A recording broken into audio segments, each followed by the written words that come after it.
María dos Prazeres. El hombre de la agencia funeraria llegó tan puntual que María dos Prazeres estaba todavía en bata de baño y con la cabeza llena de tubos rizadores, y apenas si tuvo tiempo de ponerse una rosa roja en la oreja para no parecer tan indeseable como se sentía. Se lamentó aún más de su estado cuando abrió la puerta y vio que no era un notario lúgubre, como ella suponía que debían ser los comerciantes de la muerte, sino un joven tímido con una chaqueta a cuadros y una corbata con pájaros de colores. No llevaba abrigo, a pesar de la primavera incierta de Barcelona, cuya llovizna de vientos sesgados la hacía casi siempre menos tolerable que el invierno. María dos Prazeres, que había recibido a tantos hombres a cualquier hora, se sintió avergonzada como muy pocas veces.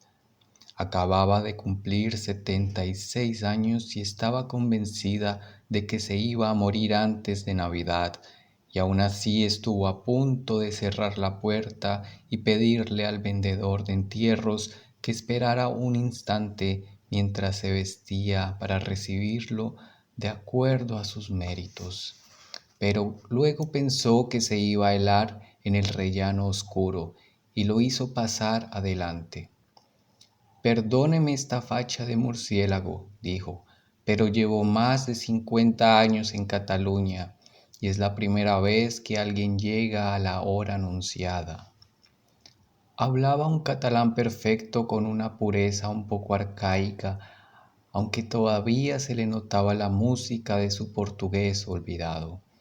A pesar de sus años y con sus bucles de alambre, seguía siendo una mulata esbelta y vivaz, de cabello duro y ojos amarillos y encarnizados, y hacía ya mucho tiempo que había perdido la compasión por los hombres.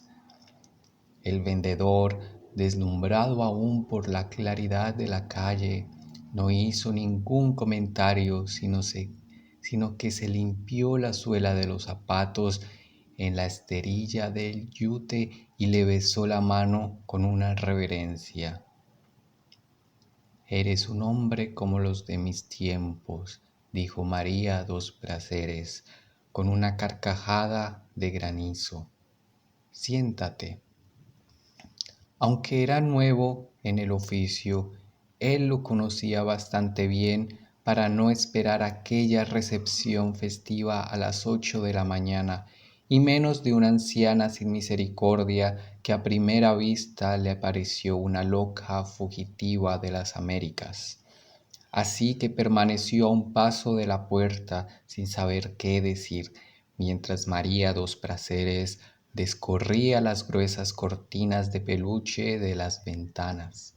El tenue resplandor de abril iluminó apenas el ámbito meticuloso de la sala, que más bien parecía la vitrina de un anticuario.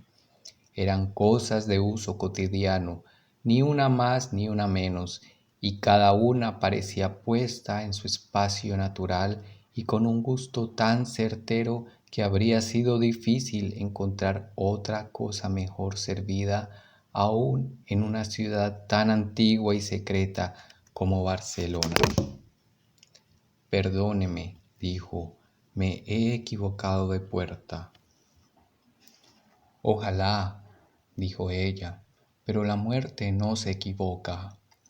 El vendedor abrió sobre la mesa del comedor un gráfico con muchos pliegues como una carta de marear con parcelas de colores diversos y numerosas cruces y cifras en cada color.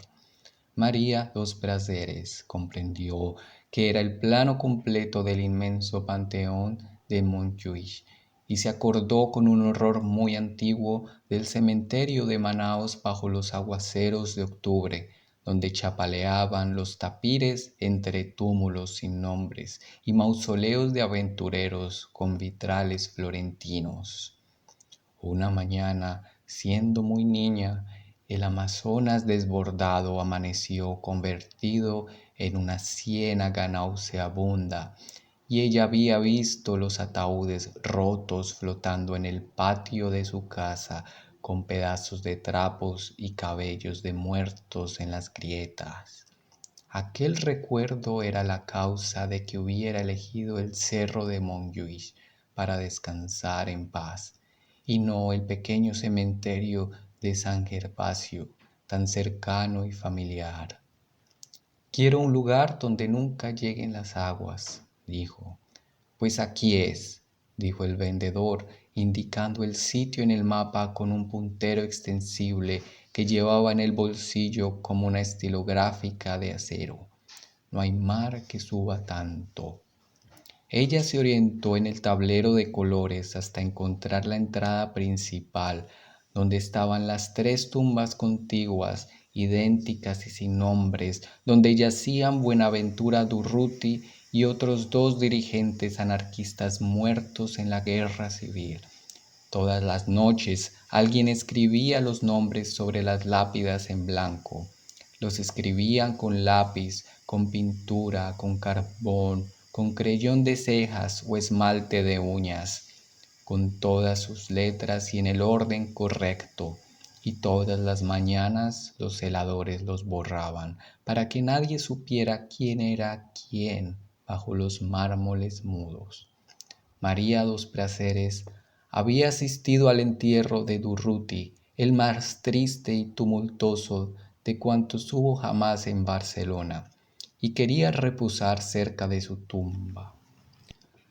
No había portero, y en las escaleras húmedas y tenebrosas faltaban algunos peldaños, aunque todos los pisos estaban ocupados. María Dos Prazeres hizo renovar el baño y la cocina, forró las paredes con colgaduras de colores alegres y puso vidrios biselados y cortinas de terciopelo en las ventanas. Por último, llevó los muebles primorosos, las cosas de servicio y decoración y los arcones de seda y brocados que los fascistas robaban de las residencias abandonadas por los republicanos en la estampida de la derrota, y que ella había ido comprando poco a poco durante muchos años a precios de ocasión y en remates secretos. El único vínculo que le quedó con el pasado fue su amistad con el conde de Cardona, que siguió visitándola el último viernes de cada mes para cenar con ella y hacer un lánguido amor de sobremesa. Pero aún aquella amistad de la juventud se mantuvo en reserva, pues el conde dejaba el automóvil con sus insignias heráldicas a una distancia más que prudente, y se llegaba hasta su entresuelo caminando por la sombra, tanto por proteger la honra de ella como la suya propia. María Dos Prazeres no conocía a nadie en el edificio, salvo en la puerta de enfrente, donde vivía desde hacía poco una pareja muy joven con una niña de 9 años. Le parecía increíble, pero era cierto que nunca se hubiera cruzado con nadie más en las escaleras.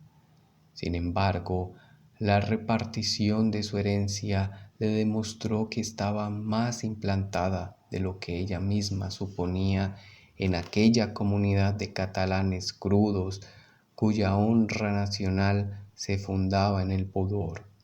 Hasta las baratijas más insignificantes las había repartido entre la gente que estaba más cerca de su corazón, que era la que estaba más cerca de su casa. Al final no se sentía muy convencida de haber sido justa, pero en cambio estaba segura de no haberse olvidado de nadie que no lo mereciera. Fue un acto preparado con tanto rigor que el notario de la calle del Árbol, que se preciaba de haberlo visto todo, no podía darle crédito a sus ojos cuando la vio dictando de memoria a sus amanuenses la lista minuciosa de sus bienes, con el nombre preciso de cada cosa en catalán medieval, y la lista completa de los herederos con sus oficios y direcciones, y el lugar que ocupaban en su corazón.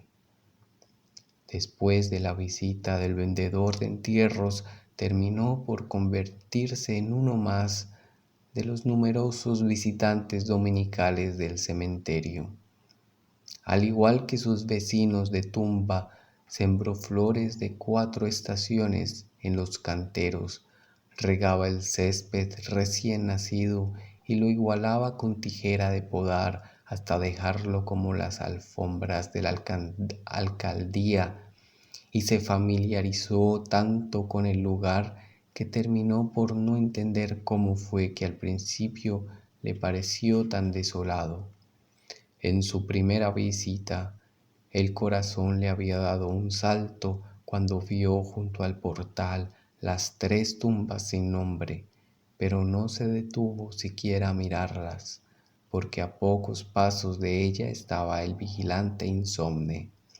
Pero el tercer domingo aprovechó un descuido para cumplir uno más de sus grandes sueños, y con el carmín de labios escribió en la primera lápida lavada por la lluvia: Durruti.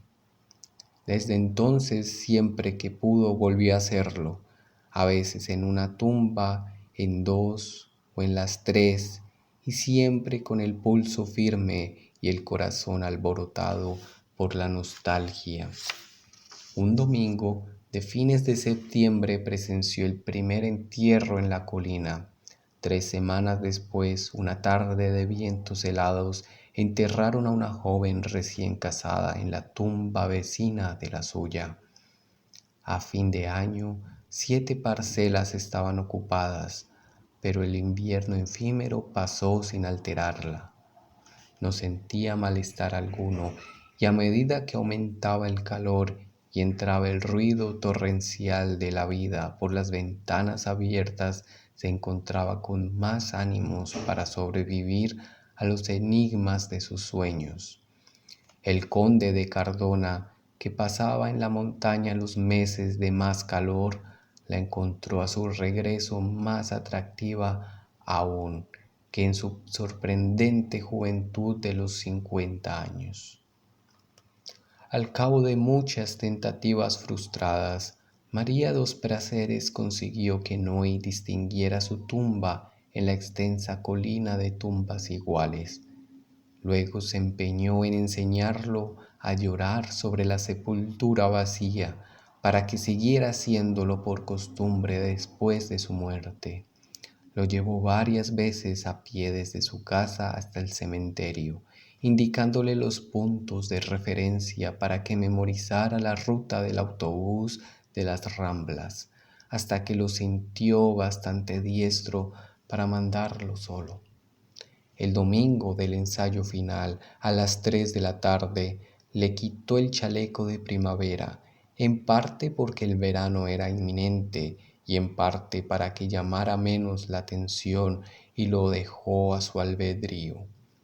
Lo vio alejarse por la acera de sombra con un trote ligero y el culito apretado y triste bajo la cola alborotada, y logró a duras penas reprimir los deseos de llorar por ella y por él, y por tantos y tan amargos años de ilusiones comunes, hasta que lo vio doblar hacia el mar por la esquina de la calle Mayor.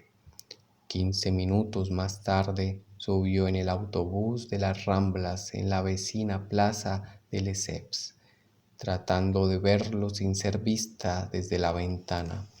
Y en efecto lo vio entre las parvadas de niños dominicales, lejano y serio, esperando el cambio del semáforo de peatones del Paseo de Gracia. Dios mío, suspiró, ¿qué solo se ve? Tuvo que esperarlo casi 2 horas bajo el sol brutal de Montjuïc. Saludó a varios dolientes de otros domingos menos memorables, aunque apenas sí los reconoció, pues había pasado tanto tiempo desde que los vio por primera vez, que ya no llevaban ropas de luto, ni lloraban y ponían las flores sobre las tumbas sin pensar en sus muertos.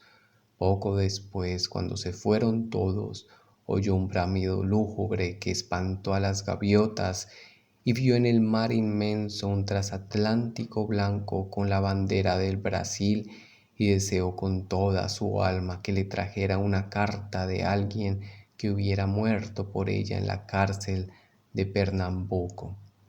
Poco después de las 5, con 12 minutos de adelanto, apareció el Noi en la colina, babeando de fatiga y de calor, pero con unas ínfulas de niño triunfal. En aquel instante, María dos Prazeres superó el terror de no tener a nadie que llorara sobre su tumba. Fue en el otoño siguiente cuando empezó a percibir signos aciagos que no lograba descifrar, pero que le aumentaron el peso del corazón. Volvió a tomar el café bajo las acacias doradas de la plaza del reloj, con el abrigo de cuello de colas de zorros y el sombrero con adornos de flores artificiales que de tanto ser antiguo había vuelto a ponerse de moda. Agudizó el instinto, tratando de explicarse su propia ansiedad, escudriñó la cháchara de las vendedoras de pájaros de las Ramblas, los susurros de los hombres en los puestos de libros